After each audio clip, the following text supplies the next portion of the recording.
मुहूर्त और आज वित्त मंत्री निर्मला सीतारमण देश का बजट पेश करने जा रही हैं। कोरोना महामारी की तीसरी लहर से देश जूझ रहा है और इस दौरान लोगों की नौकरी छिनी है, सैलरी काटी गई है, कारोबार ठप हुए हैं, यानी आमदनी कम होती गई और महंगाई लगातार बढ़ती चली गई।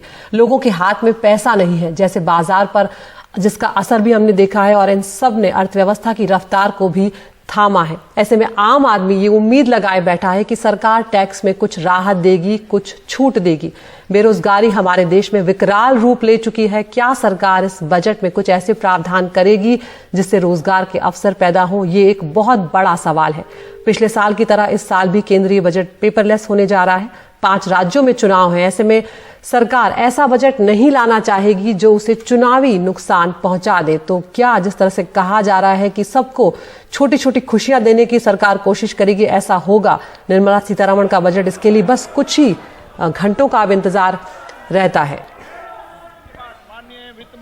और अब आपको कुछ आंकड़ों के जरिए बताने की कोशिश करते हैं कि कैसी चल रही है हमारे देश की स्थिति। अगर हम जीडीपी की बात करें, भारत की विकास दर की बात करें, तो वो अब भी उबर रही है। अगर हम 2019 से अब तक का देखें तो स्थिति बहुत अच्छी नहीं रही है। -8% तक हमने गिरावट देखी है, लेकिन अब आर्थिक सर्वे में 8.5% का अनुमान लगाया गया है। तो उम्मीद की जा रही है कि ये बेहतर होगा आने वाले वक्त में।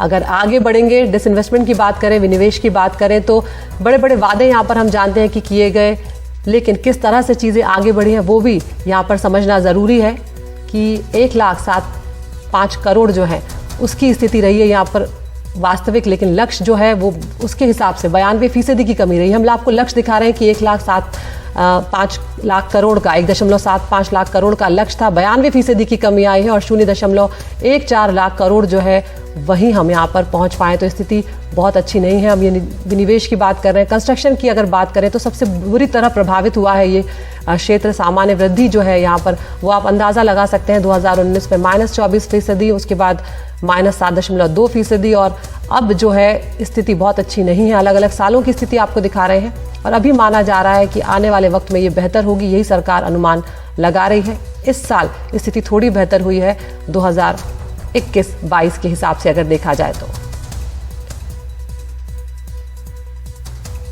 आगे बढ़ेंगे, यहाँ पर हम देखेंगे कि बजट का जो घाटा है वो क्या होना चाहिए, किस हिसाब से। बड़ी दुविधा यहाँ पर देखी जा रही है। जो बढ़ती महंगाई दर है और बनाम जो विकास दर है उसको किस तरह से बढ़ाया जाएगा, वो एक बड़ी समस्या है। महंगाई दर की स्थिति अगर आप देखेंगे तो वहाँ पर हम 12% की बात कर पा रहे हैं। यहाँ पर बीते 6 महीनों का जो औसत है वो हम देख रहे हैं यहाँ पर, और 6.8% का जो बजट खाता है, यानी कि हम दोनों ही स्थिति जो है वो बहुत अच्छी यहाँ पर नहीं नजर आ रही है।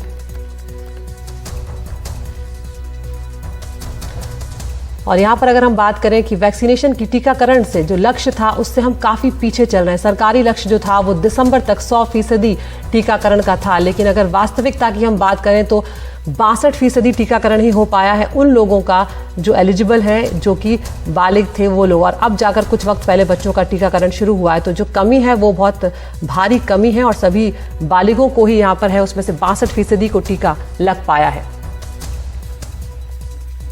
अगर हम कृषि क्षेत्र की यहाँ पर बात करें तो ठोस, धीमी और पुष्ट बढ़ोतरी यहाँ पर देखने को मिली है। शायद कहा जा सकता है कि एकमात्र ऐसा सेक्टर है जहाँ पर स्थिति बहुत ज़्यादा बिगड़ी नहीं है। 2018-19 में 4.3% थी, उसके बाद ये बढ़कर कम होकर 3.6% हुई, लेकिन एक बार फिर से यहाँ पर बेहतरी देखी गई है। धीमी ज़रूर हुई है लेकिन पुष्ट बढ़ोतरी है, 3.9% की यहाँ पर बढ़ोतरी हमने देखी है। तो किसान जो है वही यहाँ पर स्थिति ठीक बनाए हुए हैं, ये कहा जा सकता है। अगर हम फूड स्टॉक की यहाँ पर बात करें तो 2.1 करोड़ टन होना चाहिए था, लेकिन क्या है वास्तविक स्थिति? 8.69 करोड़ टन जो है उतना स्टॉक हो चुका है। तो इतना भंडारण जो है वो अपने आप में बहुत मुश्किल होता है। अलग अलग खाद्यान्न जो है उनको अलग अलग मौसम, अलग अलग टेम्परेचर में रखना पड़ता है। तो इतना स्टॉक करने के लिए जो खर्चा आता है वो अब हम आपको दिखाते हैं कि अतिरिक्त अनाज जो है उसका खर्चा जो है वो 2.1 लाख करोड़ तक चला गया है। तो हर जगह यहाँ पर सरकार का जो खर्चा है वो बढ़ा हुआ ही नजर आ रहा है। एडिबल ऑयल की यहाँ पर बात करते हैं, किस तरह से खाद्य तेल जो है वो 60% का आयात जो है वो यहाँ पर दिखाया गया है। तो कोविड से पहले और अब तक की अगर आप स्थिति देखेंगे तो अर्थव्यवस्था हमारी कितनी कमजोर हुई है इसका आप अंदाजा यहाँ पर लगा सकते हैं। अलग अलग सेक्टर्स जो हैं वहाँ पर हम आपको दिखाने की कोशिश कर रहे हैं कि क्या स्थिति यहाँ पर रही है। और अगर बात करें कि किस तरह से निवेश, निर्यात, आयात, क्रेडिट और IIP index of industrial production जो है वो सबसे ज़्यादा हम देख रहे हैं कि पिछले 10 सालों में वही है जो उसकी स्थिति सबसे ख़राब है। और उसके अलावा अगर हम शहरी एसेट की बात करें तो उसकी स्थिति भी बहुत ख़राब है, माइनस में वो जा चुका है।